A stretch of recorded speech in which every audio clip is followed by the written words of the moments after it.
From the Kiss 92.5 studios in Toronto, Canada. Are you ready? Ladies and gentlemen. This is Roz Yes. and Mocha. It's Roz and Mocha. What's going on? Hey guys, this is Bruno Mars. This is Selena Gomez. The Chainsmokers. Lady Gaga. Calvin Harris. Celestia Cara. This is Ed Sheeran. You're listening to my boys Roz and Mocha. Roz and Mocha. My boys Roz and Mocha. The Roz and Mocha Show. Between Roz and Mocha, who is your favorite? Mocha. You guys are so funny, man. Congratulations, Lisa! Wow! You just won $1,000. It's amazing. Y'all just made my entire morning. Keep it up. You guys are awesome, man. This is the Roz and Mocha Show podcast.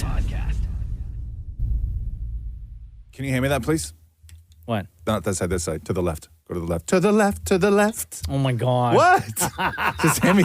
Just give You know, me. anytime I hear Beyonce Irreplaceable, reminds me of that clip that went viral. Actually, it keeps going viral every few years of those women on a morning television show in South Africa singing Irreplaceable by Beyonce. You remember this? To the left, to the left.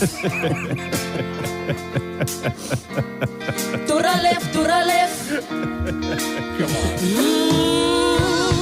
To the left, to the left. Everything you own in a box. To the left, in the closet. That's my stuff. Yes, if I bought it, say, don't touch. Don't touch. Keep telling that miss, that's fine. Would you walk and talk at the same timing? It is my name that is on that mix. So remove your bag so I can call you a kid. I'm standing in the yard, see, and he's telling me how I'm such a fool. He's talking me out. I will never ever find a bra like him. Yo, I was lekker op zijn kop gevouwen. You must not know about me. You must not know about Every me. now and then, I think because I watch this video so much, like on Instagram, every now and then on my Explore page, like the video keeps reappearing. They roll a hard R, huh? Yeah. Bro, Yeah. holy. At the beginning, To the left, to the left. Oh, I guess it's the L. They roll the L. it's like you say, Torah left. To the left, to the left. To the left, to the left. Everything you own in a box. To the left, in the closet. That's my stuff. Yes, if I bought it, say, Don't touch! Miss, that's fine. Would you walk and talk at the same timing? Anyway. You never know you're going to go get famous from something like this, huh? You know? I guess you never know in that moment that this is going to be the thing. Or for somebody like Beyonce to know that your song is going to make so much of an impact that it changes the perception of that one song. Oh, my God. I still can't hear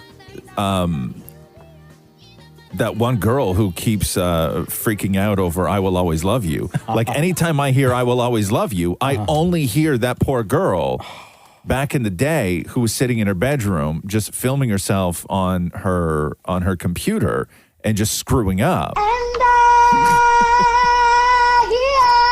will always love you. And I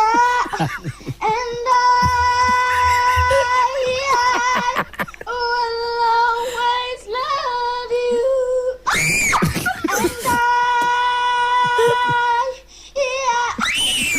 Yo, hold on a second. Frustration. Hold on a second. You know what? Seeing the way Maria's like losing her mind right now, if the math works out, is this a younger Maria? Like, is this you? Like, we know you sing and everything. Is this you as a kid, Maria? They're probably the same age now. I remember being in I'm pretty sure elementary school when I saw that video come out and I resonated with that girl.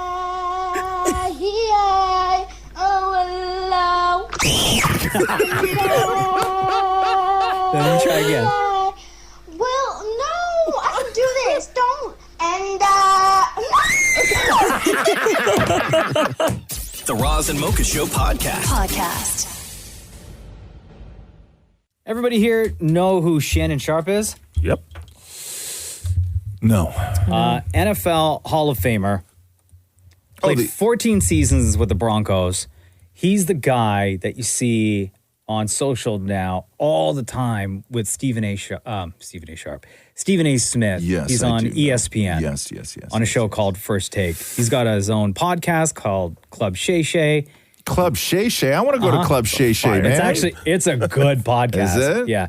Maria, if you Google him, you'll know what he looks like. He was the guy that was at a basketball game last season and like got into some sort of scuffle. And he's like so swole, muscly, and he was like looking back at the person behind him, and that turned into a meme. Oh, I know who this guy is. I have no idea. He's got another podcast, this guy. Two? Shannon Sharpe, yeah. Podcast called Nightcap with Chad Ochocinco.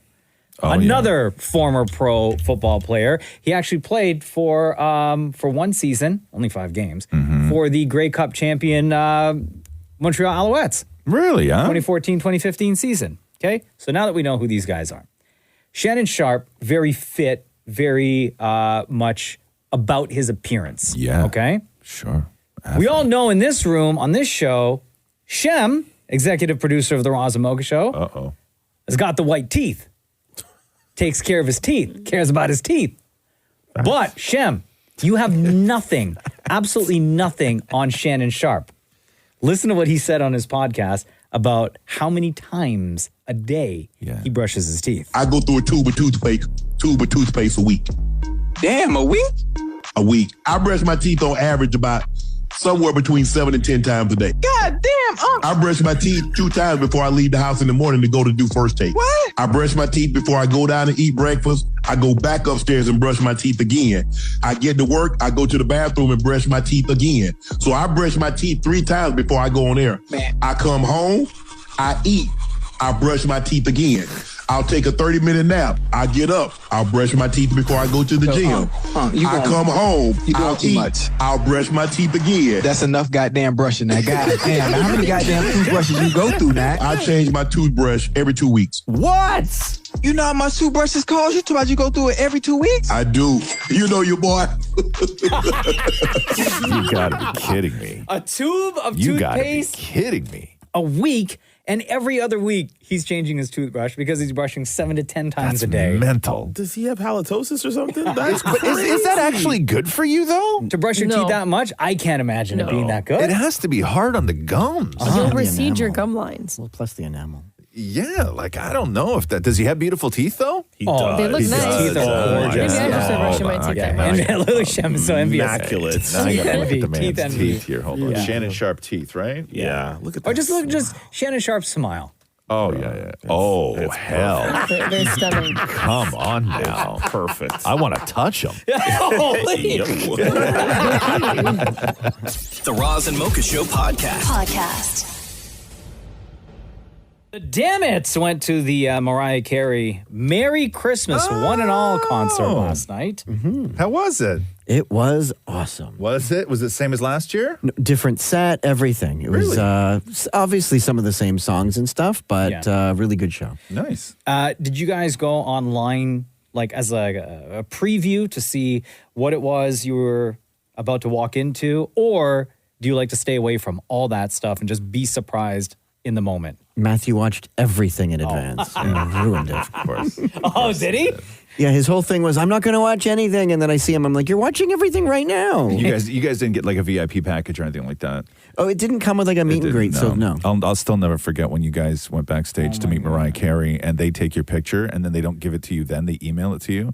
And Maury and Matthew get the picture back and they heavily filtered and photoshopped Mariah Carey, but not Maury and Matthew. So she looked like an angel and they looked like trolls. It's the greatest thing in the world. And Matthew's arm was like dislocated because of the way they filtered her. It's so great. Memories, right, guys? The Damnits at Mariah's show last night. Matthew, she came up from the bottom. Yes, that's new for this show. And did you hear what she just normally said? comes out of a present. She went, it's time.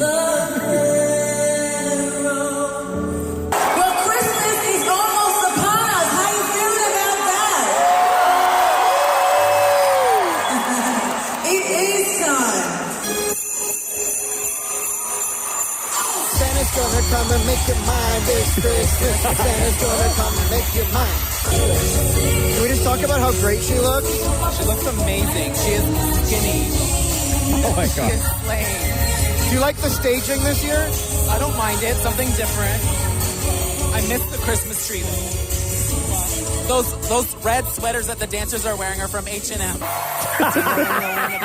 He knows. Ring a ding dong ding, you know. Ding-a-ling-a-ling-a-ding dong ding. It's your Old Navy or Gap commercial. Ring-a-ling, ting, ting, ting-a-ling. So is this pretty much what it's like the entire show? Like everyone inside the arena all just singing, dancing, obviously having a good time. Except for the guy behind me, this old man was like, sit down. Oh, you guys got yelled at? Yeah. No. So who said what to who? Like, did you turn around and say something back? No, to it was him, this or old man that Matthew? was talking to like the person next. She's like, why are they all standing and dancing? Sit down. Yeah. At a concert? Yeah. Yeah. Once you hit a certain age, yeah. But like, why even go to a show then? Like, you know what's gonna happen. You think Yeah. everyone's just gonna like sit there and chill? Yeah. Oh, your song. The hell I'm tired. I never should have let you go. I went to see. Oh my God, Matthew, you know this. The whole world knows this. It's the #1 Christmas song on earth. Yo, Matthew's the best. You went to see what? I went to see Neil Diamond years ago, and I had floor seats, great seats, like third row. Yeah. And I was standing, and like nobody else on the floor was standing. And then somebody behind me goes, "Hey, sit down." And I was just about to turn around and just like lay in because I'm like, bro, like, you know how much I paid for these seats? Yeah. Oxygen tank. Oh no. Full, huge on wheels oxygen tank. So what you do, unplug? No. Yeah, I kicked it over. I was like, here, go get some air, jackass. David Morey talking to fans after the Mariah concert last night. You were sitting like super close. How cool was that? It was so amazing. It was everything, and it beat last year. Like, it was so amazing. I enjoyed myself. Did that put you in the festive spirit? I was completely in the festive spirit before I got here, and it even put me over the top. It was once in a lifetime, like Queen of Christmas at Christmas. What do you think of her outfits? Do you know what? At one point in time, I was like, is that Mariah or the Virgin Mary? It was like beautiful. Okay, you're like full of sweat. Were you dancing? How much did you love that show? You know what's weird? Because she took us to church, and Yeah? I needed to get life. She gave me life. Okay, like you were front row Yes. of the Mariah show. How much fun did you have? It was f***ing amazing. It was really, really great. I enjoyed the show. She looked stunning. All the ensembles were amazing. And I'm heading to Montreal for the next show. What were some of your favorite highlights of this show? Definitely her melody of hits. Anytime she was hitting those whistles. My favorite song is Christmas, Baby Please Come Home. So definitely that one's top of my list. Did you make eye contact with her at all during the show? Yes, multiple times. She blew kisses, she waved. It felt like a personal show, even though we were in such a large arena. Okay, how awesome was this Mariah show? It was amazing. Mariah, she can still hit her high notes, because I know everyone at home is wondering if she can still sing. She can still sing. She was passionate. I feel like she brought out emotions in us that we needed right now. She brought us together, and the voice, the body, everything amazing. One highlight from the show for you. I would say when she did a medley of all her hits. Like, I know it wasn't Christmas, but still, it was still iconic, and she sounded amazing, and yeah. The Roz and Mocha Show podcast. As soon as we are wrapped up the Roz and Mocha Show today, Maria is heading out on a flight to New York City for 2 days, and she's 2 days. Well, no, technically 3. What do you mean? And she's taking, doesn't matter how many days, okay, let's call it 3 days. But she's wait. taking No. checked Let's luggage. not Well, if you call it also anything. count today 4, because I need an outfit for when I get there. Okay. So wait a second. When do you land? Today, And then when do you fly home? Monday night. Monday night. Okay. And you're bringing a checked bag? Yes. And jeez. And hand luggage as well? No, I brought a duffel this time. I almost brought a carry-on luggage because I almost didn't fit everything in my check bag. So in your check bag for just over 3 days. Yes. 3 days and a few hours. Is that just you, or is that you and Louis sharing a bag? It's just Oh, me. for God's sake. What is in your checked bag? Okay, so in my check bag, I put my clothes. So I have like 3 pairs of pants, 2 dresses, a skirt, 3 pairs of leggings, and then I have You like. want to work a fashion show? Well, in case I don't like an outfit, I need a backup outfit, and then in case plans change, I need a nicer outfit or a casual outfit, and then I need like 2 outfits a day because I want to change throughout the day. This is how a master of disguise travels. Right? Yeah. But then after that's just the clothes, and then I have like my straightener, and then I have all my makeup, my toiletries, pair of shoes, and my boots in there. Yeah. Shoes and boots. I have 4 pairs of shoes. 4 pairs of shoes? Yeah. Yeah, and then pajamas. What else do I have in there? Yeah, that's it. And then in my carry-on, I have a steamer, my Dyson, Dyson? 2 pairs of shoes. What Dyson do you have? I have the Air app. It's to do my hair. Okay. And I have 2 pairs of shoes. Okay, wait more a second. shoes? Yeah, well, I have 4 pairs. You have more shoes than days that you're going to be there. And well, I have a pair of running shoes. I have a pair of boots. I have a pair of loafers, and then the Uggs I'm wearing right now. Can you please log while you're there everything that you did wear Yes. to see if you got through it all? Yeah, okay. All right. Will you And get no, through and it no all? Do you think you BS will? either. No BS. Like, you can't be trying something on once and then saying you put it on. Like, Yeah, actually like- put it on, wear it out in the It world has to be for the purpose. outfit. Yeah. I'll take pictures in all the outfits that I remember. Yes, but out in the world, like out in the wild, where Yes. you're like doing stuff. Okay. Very important Okay. question. Yes. Maria, who's going to New York for 3 days and a few hours, right? Yeah. And you're going with your boyfriend. And you are packing check luggage. You also have crazy. You also have carry-on. Yes. Your boyfriend, is he doing check luggage as well, or is he carry-on only? So he's only doing a check bag because he's meeting me there. So he's coming from Florida. He's been in Florida for about like 10 days. Okay. So that's the only reason. When I told him how much I had, he was like, what? Why? And I'm afraid that what if I go shopping now? Where am I going to have room to put things? I mean, what if? Yes or no? I'm going shopping. Yeah. Oh my God. The Roz and Mocha Show podcast.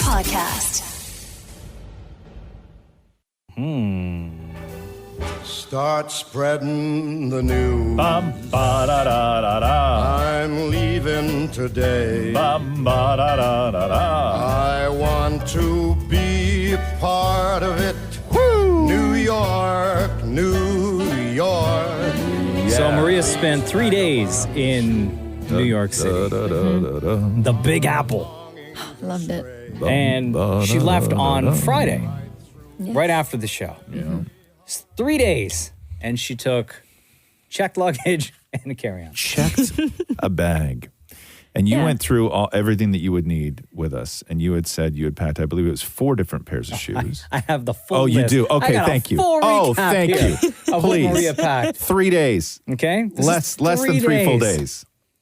3 pairs of pants, 3 pairs of leggings, 2 dresses. She said that she needed 2 outfits a day in case she changes her mind. Also packed makeup, 4 pairs of shoes, and PJs. That's in the checked bag, right? Yes. Carry on. She had her Dyson, 2 more pairs of shoes, plus a steamer. And also, Maria said she planned, maybe she was like, well, what if I do some shopping? Yeah. As well. Yeah. Yeah. Oh my And God. we had asked you on Friday's show to keep track because nobody in the room thought that you were going to wear every single thing. Like Yes. we were like an outfit a day, maybe. You're not going to rock 6 pairs of shoes. No, and you had to go out. Where like you can't just stand in the hotel room and try clothes on and then take them off. Like you have to go out in the world. Yes. In an outfit. Yes. Right. And And I wore everything but one dress. Stop it, Maria. Oh, and I didn't end up wearing my running shoes. Okay. Or my Uggs because I ended up bringing loafers out one night, which is a bad idea, and I had blisters. I was limping through the streets of New York. Yeah. I was like, I don't want to walk anymore. And he's like, no one told you to wear loafers in the city. What was his reaction to the amount of clothing you brought? So he's like, why do you have this much? Because then he asked me how much my bag weighed. And he met me in New York because Louis was in Florida prior to coming to New York. And yesterday when we were leaving New York, we put our luggages on the weight thing. Yeah. So again, this is 3 days in New York, and your check luggage was how much? Mine was 35 pounds. and how much was his? His was, I think, 38. And where was and where was and where was he before New York? Florida. How long? A week. Okay.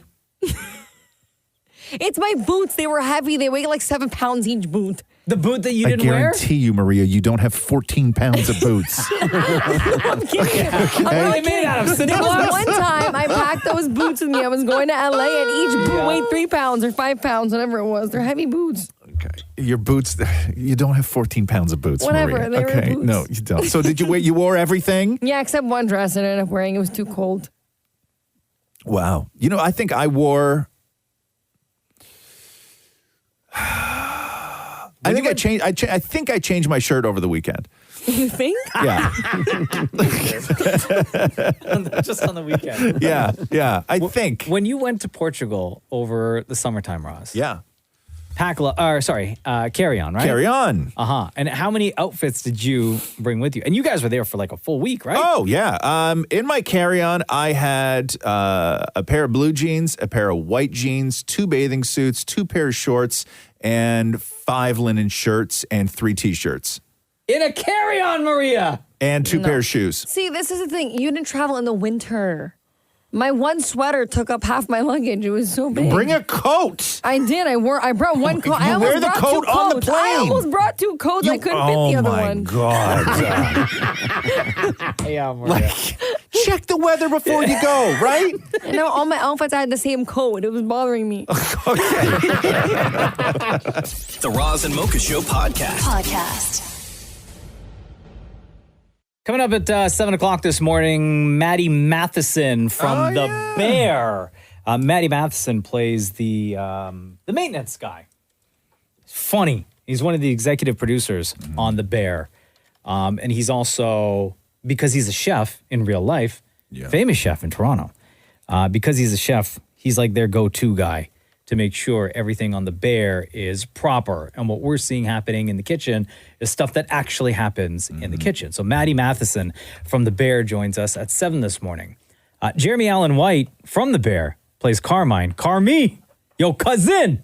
He was on Kimmel's show last night. Oh, was he? Yeah. Yeah, and of course he's got the Iron Claw movie coming out next month. It's a wrestling movie. Yeah, it's about the famous Von Erich wrestling family. Also starring Zac Efron.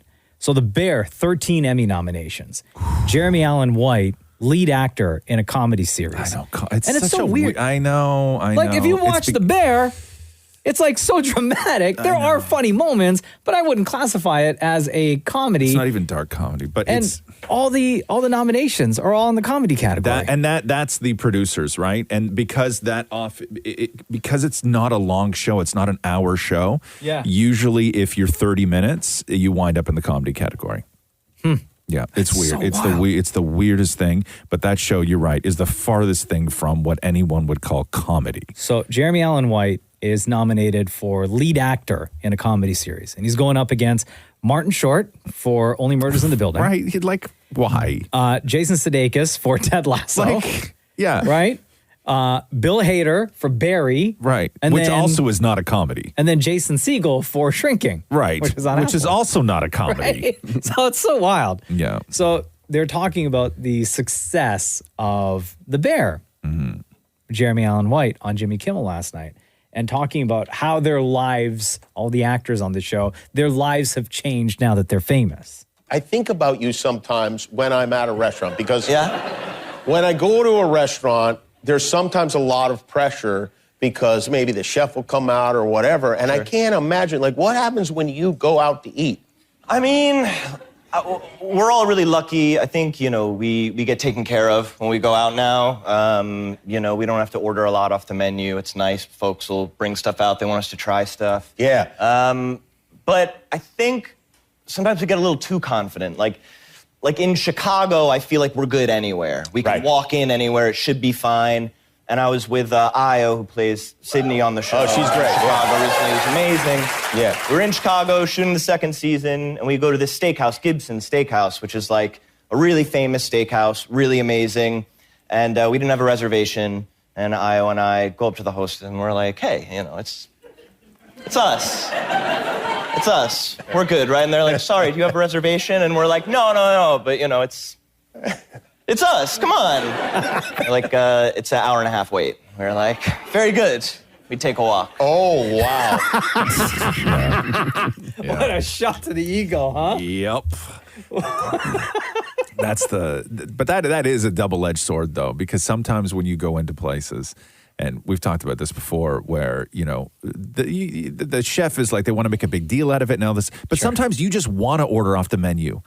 right? Like sometimes you don't want what they want to bring you out. Like sometimes you go into a place and you know what, I want the chicken salad.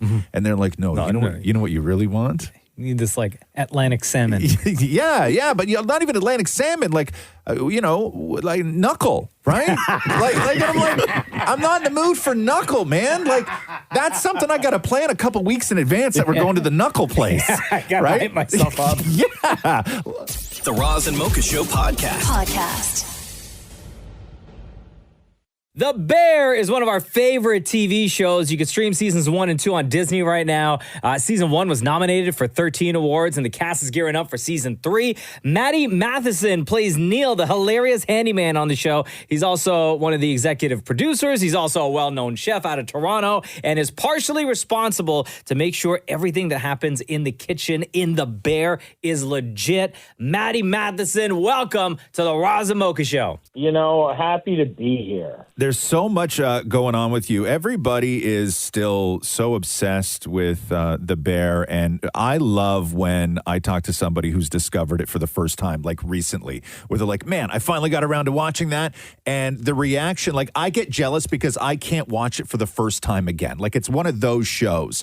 What is it like for you when you meet somebody who's sort of just got into it? Are you just, like, realizing just how special that show is? Yeah, like anyone. I don't know. It's just, making anything and then having people enjoy it, and a lot of people enjoyed it, seems, is just cool. So it's just, we never thought it was going to be what it turned into when we were making it, I'll tell you that much.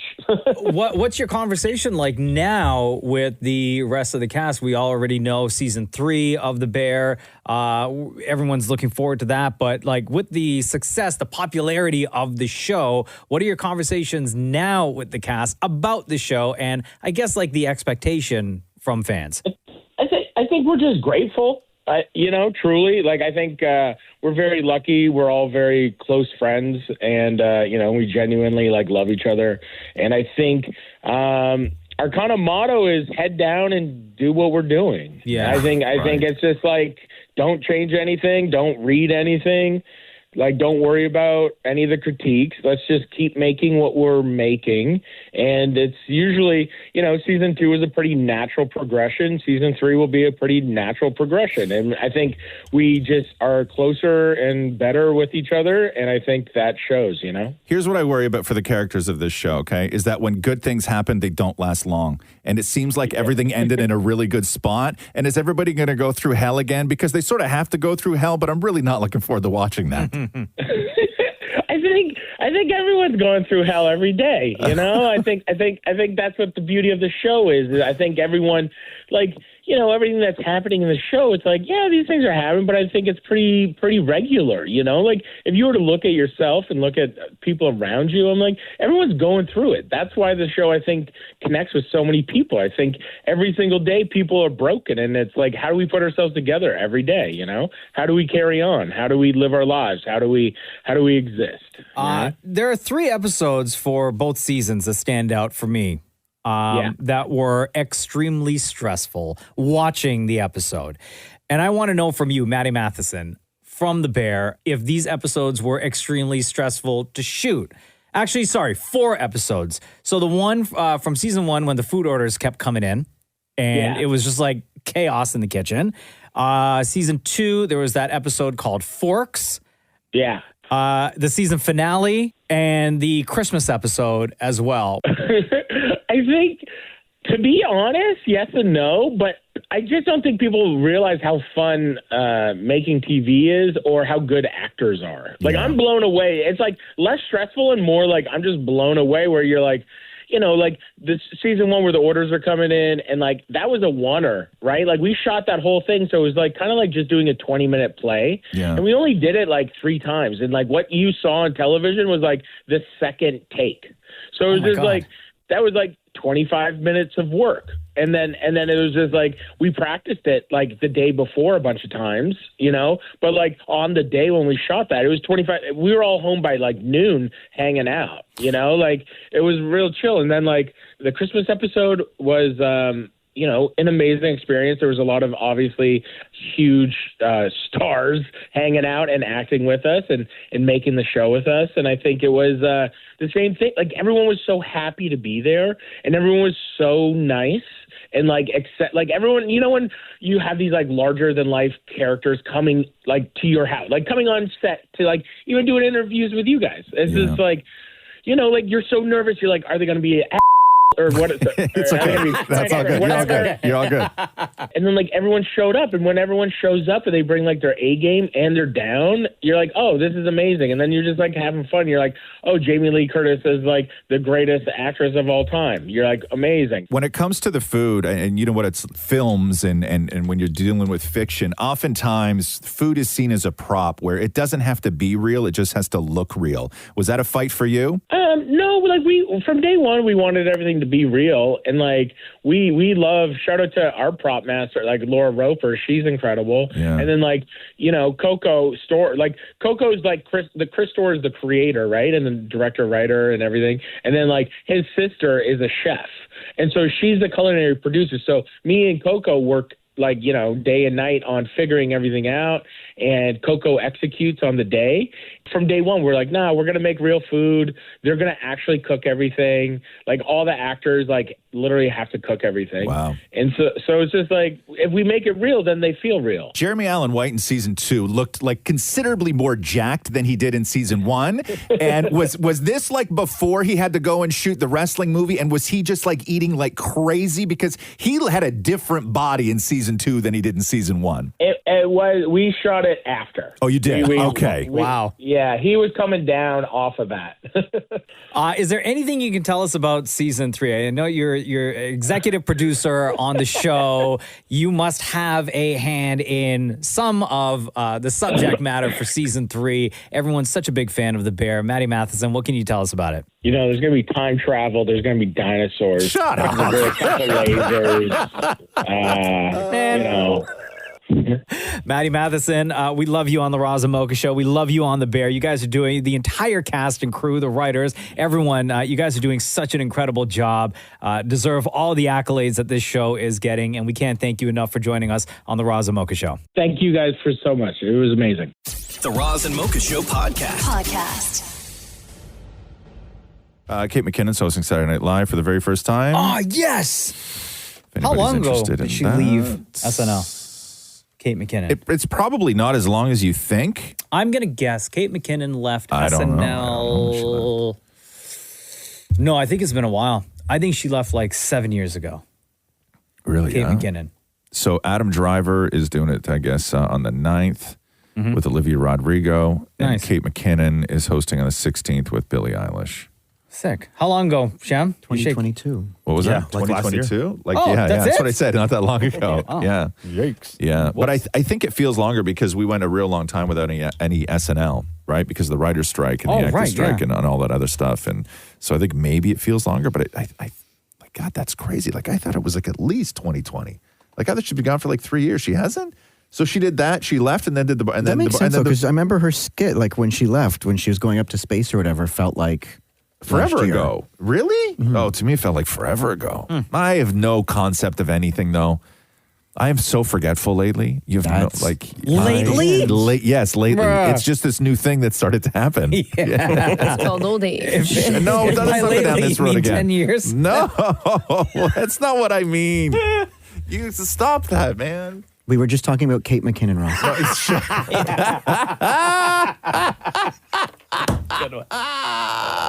So anyway, Kate, no, that's not what I wanted to say. Did you get all the people from all their Spotify lists? Oh, from fans? All the rap stuff from fans. I haven't caught up yet for the day, but yesterday my mentions were going bananas because all of our amazing fans have been sharing their Spotify rap and a lot of listening minutes to our podcast. Yeah, I don't get that thing. I don't get my I rap. can't find mine either. I'm looking at my Spotify. Did you look? Do you have Spotify, Roz? You have to have Spotify. Do you know what Spotify is? I do. Okay, do you know that it's on your phone? Do you have it on your phone? I don't know. Do you know that you have the App Store on your phone? If you go to the App Store, type in Spotify. Okay. And then hit the button that says Get, and then it'll download, and then you sign into your account. Do you have an account? If not, there's a button there that says Sign you Up. guys are killing me Jamie right Crawford listened to our show 12,447 minutes. I don't know what that sounds long. It's a lot. I still don't know how to get it. I don't know how to get it either. I was really, really trying. But then I, guys, I can't talk about anything. I can't say anything around you people. We were Well, you talking people. about Kate. Oh, shut up. The Roz and Mocha Show podcast.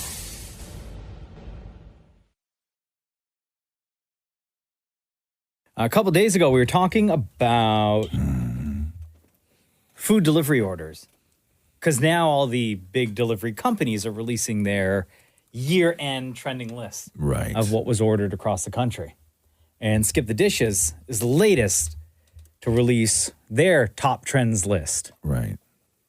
The most expensive order in Canada was $1,259.71 in Quebec, which included 55 sandwiches, 3 pizzas, and 7 orders of poutine. Butter chicken was the top ordered food item this year across the entire country. Wow. Followed by garlic naan. I sort of get that because I think that when people have their favorites, right? Pizza, burgers, all that other stuff. Mm-hmm. But I think that the ones that sort of rise to the top will most likely be the dishes that people are that they love but are least likely to cook at home. Right. For fear of screwing it up. People don't make a lot of butter chicken at home. Yeah. But they love butter chicken. Chips were the most ordered groceries. Are we calling chips groceries now? Uh-huh. Okay. You go to the grocery store. Ahead of milk, bread, and eggs. Oh, hey, come on now. We did something good this year. We did something good. For some weird reason, Ontarians ordered more pickles than any other province in 2023. Oh, gross. In Alberta, they ordered the most bubble tea than any other province. Also, somebody in Alberta spent $921.61 on 36 plates of chicken with 2 salads thrown in on the side. Wait a second. 36 plates of chicken, but only 2 salads? Yeah. I guess. To be Okay. like, just in case anybody wants salad. What kind with of their chicken? Did it say what kind of chicken? No, it just doesn't says say. chicken. Huh? No. Just chicken. Maria. Mm-hmm. Might be one of your friends out in BC that did this. What? Somebody in BC spent $1,060.50 on 15 bottles of liquor, including 2 bottles of Grey Goose. Wow. Wow. Somebody else in Ontario spent That's a lot. $789.50 on 70 tacos, 25 orders of chips with a combination of guac, salsa, and horseradish cream. Whoa. That's a lot of chips. Somebody in Manitoba spent $748 on 10 Caesar salads. How much? 10 Caesar salads. How much did they spend? $748 on 10 Caesar salads, 10 beef ribs, 3 pickerel, and 3 pasta dishes. That's a big dinner. Wow. And the top 10, I'll give you top 5 food items ordered nationally. This is through Skip the Dishes, by the way, for their 2023. Butter chicken, garlic naan, miso soup, poutine, and butter naan. I'll just read the rest of the top 10.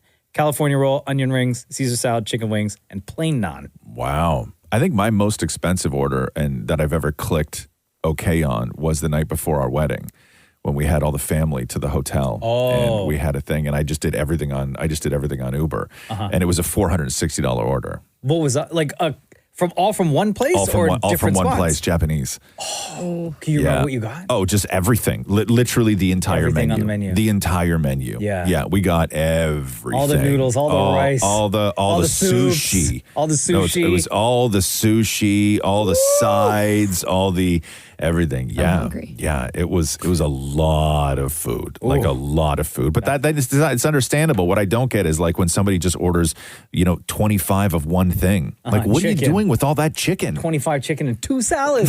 What are you doing with all that chicken? Maybe they made the rice at home.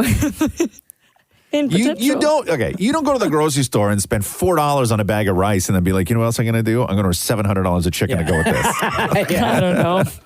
The Roz and Mocha Show podcast.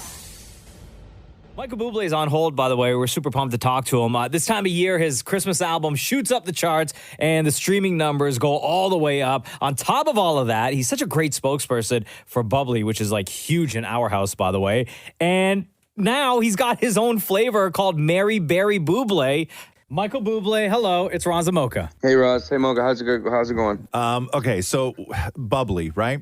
I have to start there because when you first started doing the campaigns with Buble, I was like, somebody either who was a genius that knew that this was going to work, pitched this in a room, or somebody who was walking in there going, I may get fired for this. No. You know, I knew when it came. I was sitting in my kitchen. This is no joke. And my sister was beside me visiting. And my manager, Bruce, said, hey, kid, you know, they're talking about this Super Bowl ad for this thing Pepsi's calling. I said, oh, cool, Pepsi's big. I'll do that. And he goes, it's for this thing called Buble. And my sister heard, and she literally had this bubbly in her hand. I'd never heard of it in my life. And my sister went, oh, my God, I love this stuff. And I was like, okay, Bruce, my sister likes it. And when we got the concept, I actually talked to Seth Meyers because I swear they stole it from him from when I was on Saturday Night Live with John Hamm. And him and I had this great skit that Seth Meyers had written called Ham and Bubbly. And John had, he was the proprietor of a shop that sold only the best pork and champagne products. And he'd been, and I think someone in the marketing company was smart enough to watch SNL. And they were like, this is what it's going to be. And we're going to make fun and Buble. And I was like, oh, this is easy. And I thought, man, I'll go and do it. I shot for a couple days and I just got to play it real. Like I wasn't trying to be funny. You know, he kept saying to me, this isn't called Buble. It's called Buble. You know, this is a table. This is an apple. This is a desk. And this is a Buble. And we laughed our asses off. We thought it was funny. And I said to my manager, that was great. Great Super Bowl ad. We got paid. Let's go. No expectation that like 7 years later, that's crazy, I would own the brand. How long into those conversations or how long into that relationship did the idea for a Buble only flavor come about? This was in the works for a while, but it was honestly, man, it was a really nice gift because we've had, weirdly now it's been 7 years and I've had like genuinely, you guys know, because you do this, both of you have different like sponsorships or people you work with, whether it's people that put you in your clothes or whatever. And every once in a while it's business, you know? Okay, yeah, it works for you, it works for me. But it wasn't like that with us. We had this really, really collaborative relationship where they got my humor, they got what I wanted, and they liked it. It's nice. I mean, God, this was such a big break for me. For like giving them, seriously, no, man, giving me this gift of calling it a Buble, Mary Berry Buble. Yeah. Because I think I have lost more money in Sharpies. My wife always laughs. I'll go to like Costco or I'll go to like Safeway or something. Yeah. Loblaws and like I'll literally be in line. And I'll like take my Sharpie out and I'll start like putting the E on the A on the end of it. And I could tell people look at me and they'll go like, nah, that's not him. Yeah. By the way, we're talking to Michael Buble here on the Roz and Mocha Show. Look out for his own bubbly flavor, Mary Berry Buble. So are you the one that came up with the flavor or did they? Actually, yeah, man. Yeah? They let me, you know what? Yes, that was a collaborative too. I got to be part of that. And I think that for me, it was like, you know, what would taste best with my whiskey? Right. And that's perfect. I like the flavors. We know we all know Mariah is the queen of Christmas, but at some point in your career, you sort of slid into that, you know, maybe not king, but definitely prince of the holidays. And I don't think so, man. I'm not being defensive. You know what? Here's the thing, you guys. I'm a very proud Canadian boy, and I hope you're kind of proud of me sometimes or whatever. But all the time. I wish I could be the king of like Christmas or the king of the holidays, but I can't because I'm too busy dominating Mother's Day and Valentine's. And probably going to take over freaking Halloween too at some point. Okay. I mean, you know what I mean? Yeah. It's not easy. It's not easy to just be winning and owning like it. I feel uncomfortable with it. Okay. Sometimes I think to myself, give other Canadians a chance, please. Owning everything give is so Ryan Reynolds overwhelming. a chance. It's so overwhelming to own everything. You got a beautiful family, and I know that the Canucks are doing great, so that's not on your Christmas list. But what's Christmas like for you guys in the house this year? Oh, dude, it's so nice that I tell people all the time, I love the holidays a lot. My mom and dad made it great for my sisters and I. And a lot of love, a lot of warmth in the house. And now I see it through the eyes of my kids, you know? It's something, man. It really is. Michael Buble, you are amazing. The bubbly Mary Berry flavor available. Thank you so much for making time for us. Anytime you're in the are you city, kidding me? Please come back and visit us. You know what? I'm coming back. I'm bringing the whiskey. And you guys, we need to sit and have a pop together. And we need to talk hockey.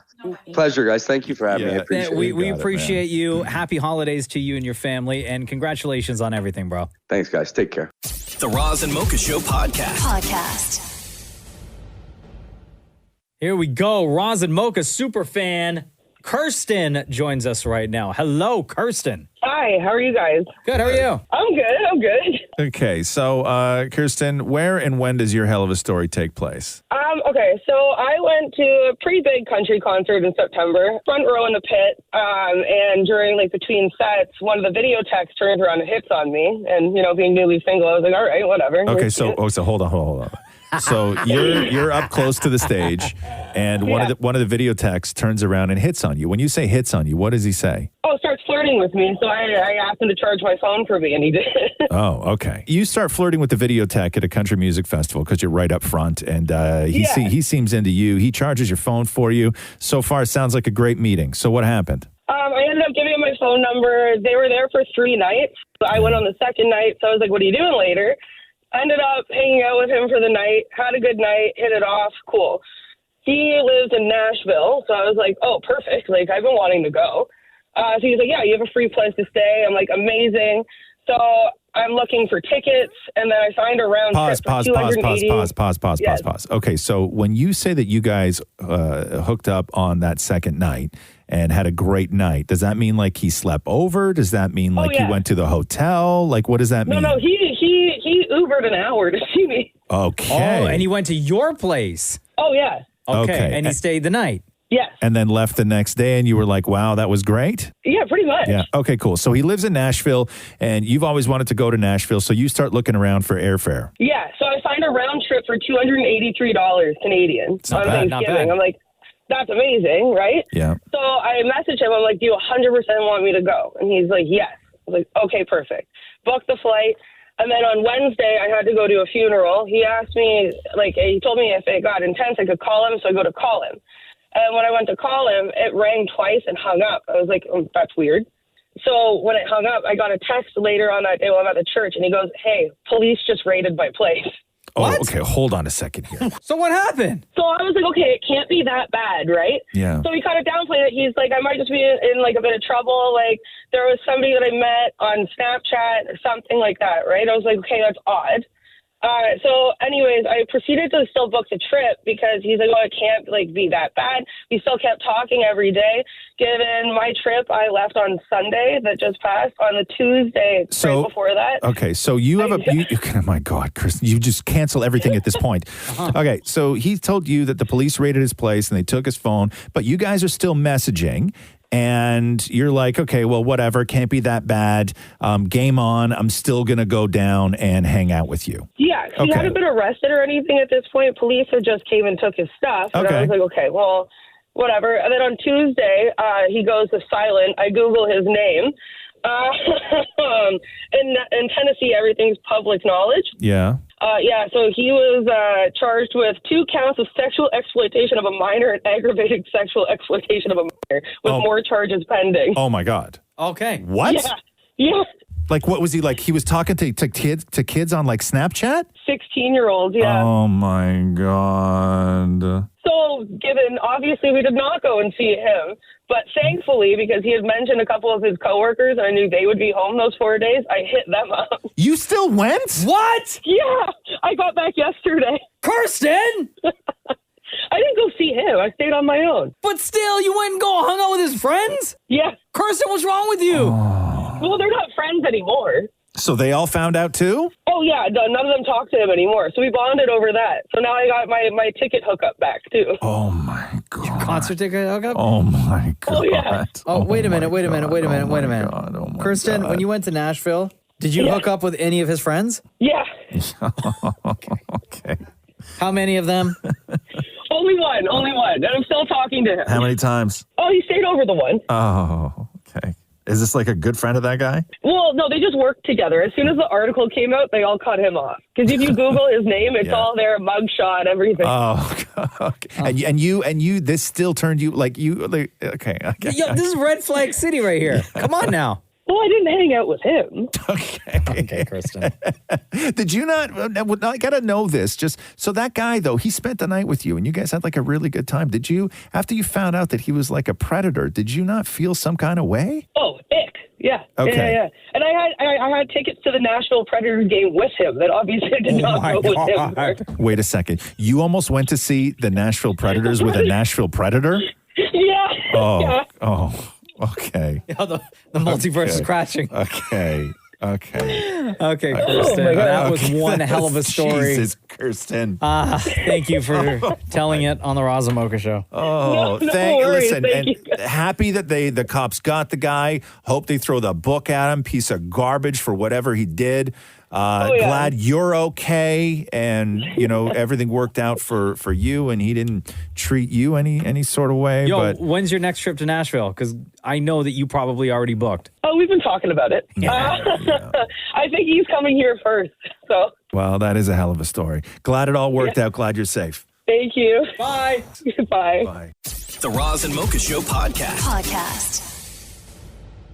We're going to talk to Laura McKelligan in a second. She lives in New Hampshire, and she is going viral once again for her Christmas wrapping technique. So this is the mom that you've probably seen on social where every year she books a hotel room for 2 nights to wrap all the family's Christmas presents. So she brings them all to the hotel, all her wrapping paper, so she can wrap in peace, not be disturbed, do it all right. Enjoy a glass of wine. Enjoy. Maybe some pizza. Yes, so it's like half break, half efficient, everything else, but it's a brilliant idea. She's pulled it off now 3 years in a row, and people are loving it. Hi, Laura. It's Roz Mocha. How are you? I'm great. How are you? Doing good. Thank you for joining us today. When I first saw this, I thought it was a goof, just like a setup, because I don't believe anything that I see on social media.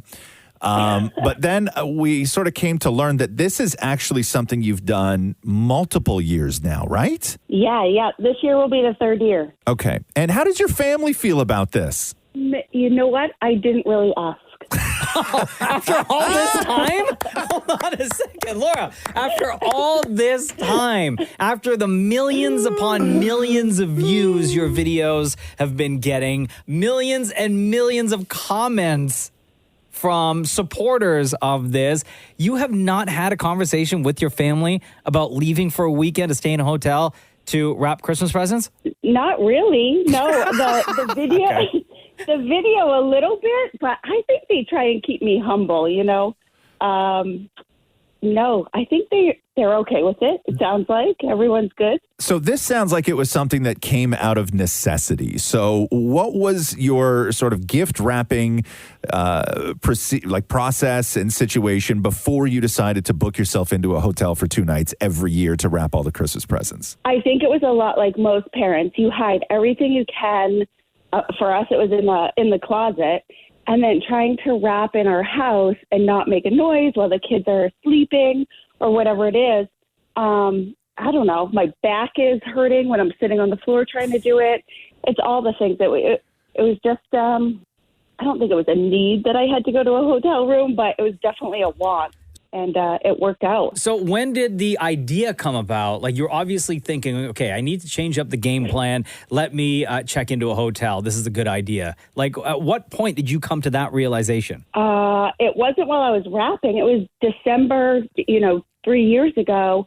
I just thought, man, I could get away. Maybe I should make an excuse of wrapping gifts. And then it turned into like, this is actually a good idea. And when I talked to my husband about it, I said, hey, I was thinking about renting booking a room for a night, but I actually think 2 nights would be best. So I have the whole day.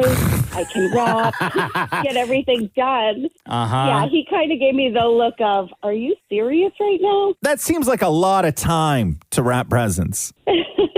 It is. I think I take a little time to not wrap. And, based on the videos we've seen on TikTok, you sitting back, drinking, eating some junk food. But you know what, girl? You deserve it. So since all of this has gone viral, and you said this is now year 3 of doing the 2-night check-in in a hotel so you could get away from your family and be able to wrap presents in peace.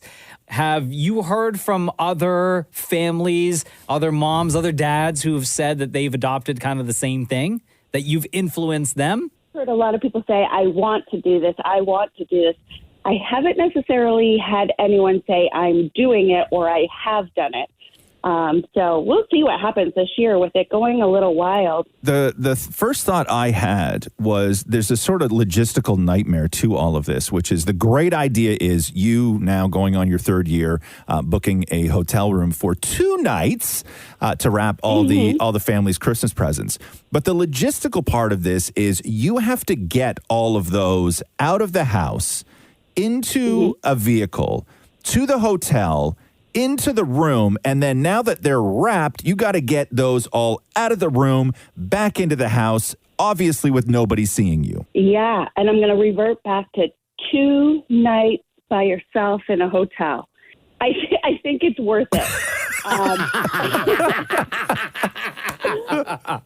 Especially when you're staying in that room that's got 2 beds, and by the end of it, all the presents are piled up on one bed while you're chilling on the other bed, enjoying a drink, looking at all the work. Exactly. What if your husband next year says, hey, babe, why don't I do the hotel for 2 nights this year? I would die laughing. I would die.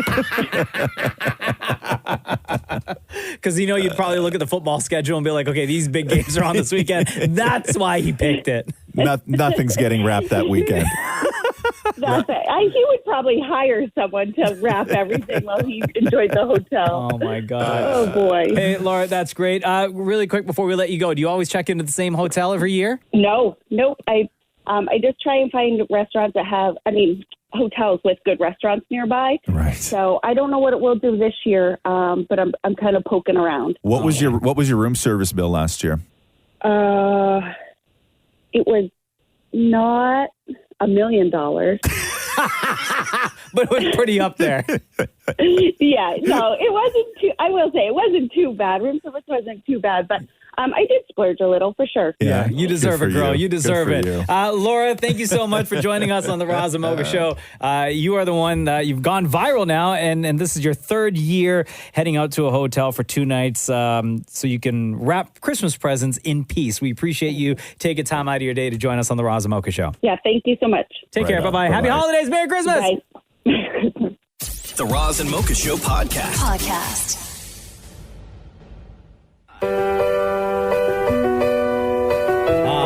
This theme song always brings me so much joy. One of my favorite shows in the entire world, The Office. Agreed. Still watch episodes every now and then on Netflix. Well, today, Roz, very excited about. It's an anniversary for The Office. Of one of the shows. One of the episodes, sorry. Which one? The convict episode. Oh, yes. Prison Mike? Prison Mike. It was today, 17 years ago, that season 3, episode 9 premiered on television and quickly became a fan favorite. And the reason why I bring up Prison Mike is because there's like a couple of things that I learned recently about that episode. So a couple things. Ricky Gervais, who starred and created the British version. Yeah. I found out that Ricky Gervais wrote, or he along with others, wrote this particular episode for the American Office. The only other episode for the entire series Ricky Gervais wrote for was the pilot episode because it was a direct take from the UK episode. BJ Novak, who played Ryan on the show, along with Paul Lieberstein, who played Toby, and Mindy Kaling, who played Kelly, they're writers on the show. And they are the ones that came up with the name Prison Mike because they were talking about the concept. And one of them like threw out the name, Paul Lieberstein just like threw out the name in passing. Yeah. And then at the end of the conversation, BJ Novak was like, why don't we just call him Prison Mike? And they were like, okay. Yeah. And in the deleted scenes, if you have like the Peacock Network in the States, they have like all deleted scenes for all the episodes. Really? And they recorded and deleted Talking Head, an interview with Michael Scott, talking about where his inspiration for coming up with various characters, like Prison Mike. Okay. So this is a deleted scene where he's talking about his inspiration, but then also references where the character Prison Mike came from before appearing in the episode that we all know and love called The Convict. When I was just a little kid, we had an assembly at school where a giant owl came out and gave a very impassioned speech about giving hoots and not polluting. And you know what? I never polluted again. It was right then that I realized the power of saying things as a character. People listen to you when you are wearing an elaborate costume or speaking in a voice that is not yours. I came up with Prison Mike during improv class, and I was doing a scene. These two college kids would not stop talking, so I became Prison Mike.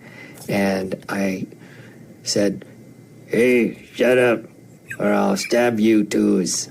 And they never said anything to me again. Oh my goodness. So now we all know the story of Prison Mike and how he became that guy who then went on to go in on everyone in the conference room. Because if you haven't seen the episode, I assume everyone saw the episode where times. Dunder Mifflin, you find out that they hired a ex-con. They're getting a tax credit for hiring an ex-con. That ex-con came from a different location, the Stanford location. And then that ex-con was like being asked about prison, talking about, it's not so bad. Like we had this, we did this, we had this kind of freedom, whatever. And they were like, oh man, prison sounds like more fun than working here at Dunder Mifflin. Michael Scott was just like not having any of it, pulled everyone into the conference room. All right, everybody, there has been a lot of name calling against our office today. Corporate maligning, slurring, much of it coming from one of you who claims that prison is better than here. And none of us can say boo, because none of us have ever been to prison. Well, there's somebody I'd like you to meet. Somebody else who has been to prison, who can tell you what it is really like. I'm Prison Mike. You know why they call me Prison Mike?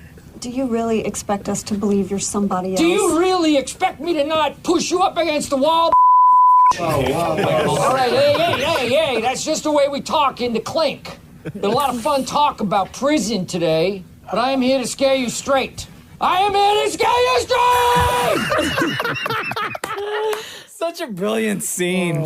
Anyway, today is the 17th my first time year. hearing any of that. Is it really? Yeah. Oh my God, you gotta go watch that Office. Impossible. Man. We've talked about this episode before. I've never heard of where it came from. I never heard. No, that's amazing. So today is the 17-year anniversary since the debut of season 3, episode 9 of The Office, Prison Mike. If you get a chance, maybe today is the day that you go back, relive, re-enjoy that episode. The worst thing about prison was the Dementors. They were flying all over the place, and they were scary, and then they come down and they suck the soul out of your body, and it hurt. Dementors like in Harry Potter? No, not Harry Potter. This is the Roz and Mocha Show podcast. Hi, Michelle. It's Roz Mocha. How are you? I'm good, thanks. How are you? Good. Before we continue, we got to set this off right. Does your job suck? Yeah. Does it make you hurl? Yeah. Roz and Mocha's worst job in the world. Ugh, man, I quit. So good. Michelle, welcome to Roz and Mocha's worst job in the world. Thank where you. we just get people from the audience who claim that they have the worst job in the world. And we have a leaderboard right now that has, I believe, 8 names on it so far in the top 10. We'll just tell you right now, Matthew is sitting at number 1, and Matthew is a trauma cleaner. So he's part of the crew that goes in and cleans up after quote unquote trauma. You can only imagine what that is. Yeah. Ray is sitting at number 2. He cleans up after squatters. Ugh. And then in at number 3 is Guy, who is a nightclub security and once had somebody's colostomy bag thrown right at his chest.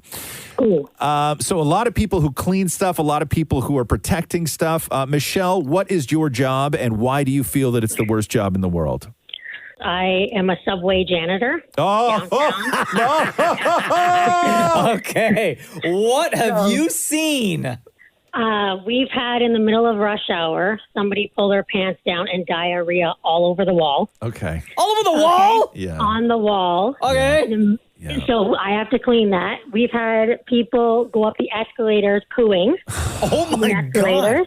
Yeah. All those little grooves? Whoa. Yeah, it's a groove. Yeah. We have pee. They pee all the time. They vomit. We have overdoses, a lot of overdoses and needles we have to clean up. We've had a guy in the holding cell that took the biggest poo you could ever imagine. Yeah. And we couldn't get rid of the smell for 3 days after cleaning this. What do you mean? What do you mean the holding cell? It's just a cell for people that they catch until the cops come and pick them up. Oh my God. Does every subway station have a holding cell? Not every subway station, more the big subway stations, I guess, where the constables and stuff are. No idea. Yeah, so we have cells where they go in. So Are there usually just like one person, or would you find like you go there to put someone there in the holding cell and there's, a couple of people sitting there? Yeah, there could be more than one. There's 2 or 3 cells in there. So yeah. How long's your shift? It's 8.5 hours. 8.5 hours. And do when do you generally take a lunch? I do, but a lot of times we do get called out because But I just wonder like how you do that and then look at your watch and go, oh, got to go have my lunch now. Yeah, my leftover spaghetti from last night. Like, I don't know how you eat. You start to get used, it's sad to say, but you get used to it because now at lunch we talk about it and talk about what we cleaned.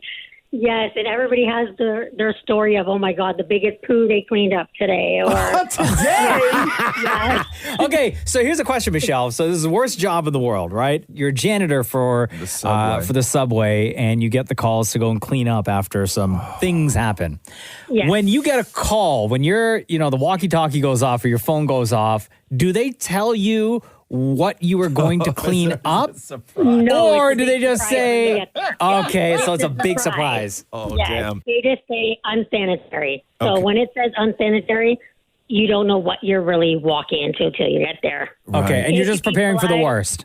Yeah, it could be blood. It could be poo, puke, pee, and it's daily, nonstop through the whole day. So you clean poo every day off like a wall, right? Like The or something walls, like the that. floors, elevators. Okay. Oh my God. Okay. Elevator, that's the worst because then you're stuck trapped in there cleaning that and smelling it. So I while you're- will say this, Michelle. There's been a lot of people who have called up to say that they have the worst job in the world. But in reality, what it is they have a job where they have the potential to have really bad days, right? So it's not necessarily a consistent part of your job. That's why the nightclub security guard isn't number 1. He had a couple really horrific days, but it's not his job day in, day out. Now, I would say, Michelle. I know where I would place Michelle on the list. Okay, because right now Matthew is a trauma cleaner and his job is literally 100% doing what you do, only every call he gets is a body or a part of a body. Yes. So Can I tell you where I think Michelle needs to go on the list? Michelle, can we put you on hold for 1 sec, love? Sure. Okay, Mocha Yeah. and I have to conference here. Okay. Okay. Hold on 1 second, love. To me, she's number 2. I agree. You do? Yeah, that's what I was going to say. Number 2. Everyone agrees. Number 2. Yeah, right? everyone says. I would Maria say, says, Shem says, Maury says. Okay, I would say number 2, yeah. That was quick. Hey, Michelle? Yes. Okay, we've decided that you are now, as Michelle, the woman who does custodial work on the subway system, cleaning up walls and walls of diarrhea on a daily basis. Michelle, you are currently sitting at number 2 on Roz and Mocha's worst job in the world. Yeah. You can't escape number 2, Michelle. I know. I can't. Yes. You can't escape number 2.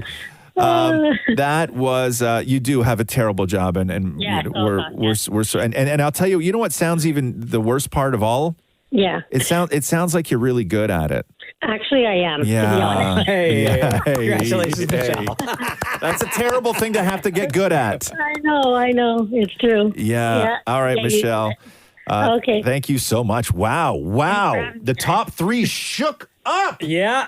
If you think you have the worst job in the world and you would like to share with us and everyone that listens to the Roz and Mocha Show, feel free to text us at 925-555. The Roz and Mocha Show podcast. Hello? Yo, it's Roz and Mocha. Yes, wow. What the hell's going on, man? I work for a sheet metal factory. Oh, you're working for sheet metal. Hold on 1 second. Hello. Oh my God, bro. Hello. Are you Is this inside better? the sheet metal right now? Are you like surrounded by it? I was. I'm in the washroom now. Okay, what's your name? My name is Simi. Talk right in the bottom of your phone. Stop moving around. Stop messing around. Oh no, you're getting Roz mad already. And this is supposed to be a congratulatory call. Oh. Simi texted and said, I'm headed into work right now. Simi is obviously at work now. Yeah. And he said, proposing today. Wish me luck. Ugh. What do you mean, ugh? Don't do it on your phone. Wait, are you proposing to somebody at work? No. Oh, okay. I have it all planned out. It's all happening after work. Oh, okay. Yeah. Where are you doing it? At my mom's house. At your mom? I mean, that's cool. No, it's just because I know my girl. She wants it to be intimate. So that's all intimate. My mom's not around right now. She flew back home. So. Oh, okay. Oh, so it's just like the two of you then? Yes. Okay. I was like, you were thinking that an intimate proposal would be you, your girl, and your mom. Oh, come on, Roz. Bro. Okay. So you got it all planned out. How long has this been in the works for? 6 months. Wow. Okay. So you got the ring, you got everything set out. Have you Everything been ready? Yeah. My sister helped me decorate the house. Did you know what kind of ring she would be into, or did you just go and find She one? selected her ring. She did. When we started dating, she showed me exactly what she wanted when we started talking about if we were going to get married. That's presumptuous. That's why I knew when I met her exactly what I wanted. So. Oh, buddy, that's so nice. What are you making that face, Roz? I don't know. I don't know, dude. I Okay, don't know. so here's the one thing that we always hear from women when they say that their guy proposed, right? And I want to know, did you already talk to your girl today? No. Okay. The one thing that women say is something that told them that something was off. They always say that the guy was acting weird that day. Like they weren't acting themselves. They weren't as talkative, or they were being a little too jittery or too nervous. Have you been that way today? I guess you haven't talked to your girl yet. Okay, so I knew that I would be. So I told her I planned a big surprise for this weekend. So she thought I've been nervous for the weekend. But you told her you're planning a big surprise for the weekend? Yes. So she knows, because I can't hide anything from her. So she's like, okay, there's a surprise happening this weekend. Bro, she could be pissed that you're doing it today, because I bet you in her mind, she's like, okay, Friday, I'm going to go get my hair done. I'm going to get my nails done and everything. Why didn't you? You see, I already thought about that, Mocha. I got her best friend today is taking her to get her nails and hair done and everything at 1 p.m. Bro, she knows she's being proposed to this weekend. This ain't a secret. Yeah, this weekend, but not today. So your secret is that it's happening today and not 2 days from now? Because, Rob, the guy I am, I'd have told her last month when I got the ring. The day I got the ring, I got proposed. Okay. All right. So we'll follow up after the proposal. Do you know? Wait. And we want to talk to your girl. Yeah. To find out if she could sense anything was off. Okay, 100%. Do you know what you're going to say yet before we let you go? Yes, I do. 100%. Oh, somebody just walked in the bathroom. Okay, cool. Yeah. So I was like, yo, I got to poop. Get out of here, Simi. All right, dog. We're going to follow up with you, okay? 100%. All right, buddy. Good luck. You got this. Don't be Thank you very much. don't be nervous today, okay? I hopefully won't be. I already know exactly what I'm going to say, and I've been thinking about it for a month now. So okay, perfect. brother. Okay, congratulations and good luck with everything, Holmes. Thank you, guys. Thank you. The Roz and Mocha Show podcast. Simi, hello. It's Roz Mocha. Hello. Yo, Simi. Oh, my God. The last time we talked to you, Simi, right off the bat, we had problems. You were having problems with your phone. Hello. Okay, there we go. Okay. Simi, welcome back to the Roz and Mocha Show. We talked to you the other day. You were preparing to propose to your girlfriend at your mother's house. Your mother wasn't going to be home, and you had this big elaborate thing set up for your girlfriend.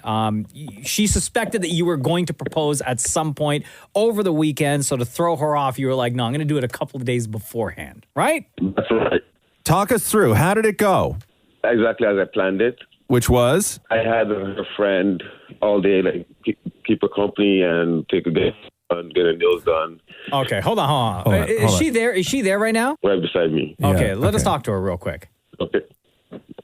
Hello. Hi, Heather. It's Roz Mocha. How are you? I'm great. How are you? Good. Congratulations, by the way. We assume you said yes. Yeah, I definitely Okay. said All that. right. Congratulations, There we Simi and go. Heather.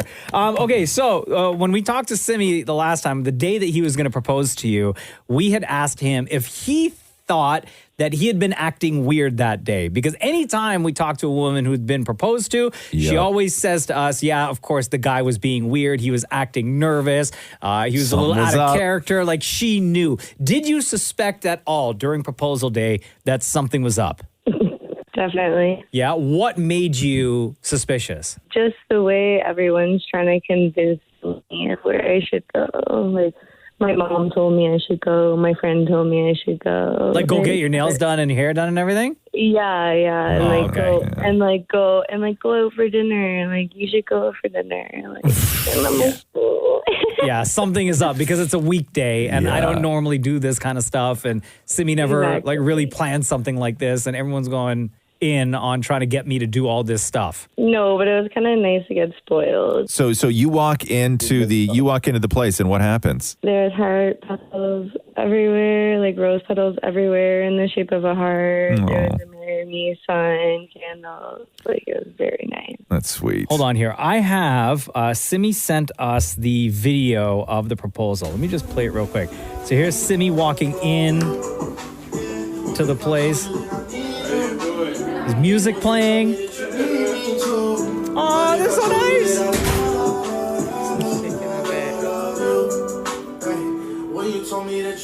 You still got your winter coat on. Yeah. So at this point, you're standing there, and Simi is like mucking around. Bro, like, do we get on this video Simi saying what he wants to say? So, bro, you take... I've never really won. You've made me the happiest man I've ever made my to be.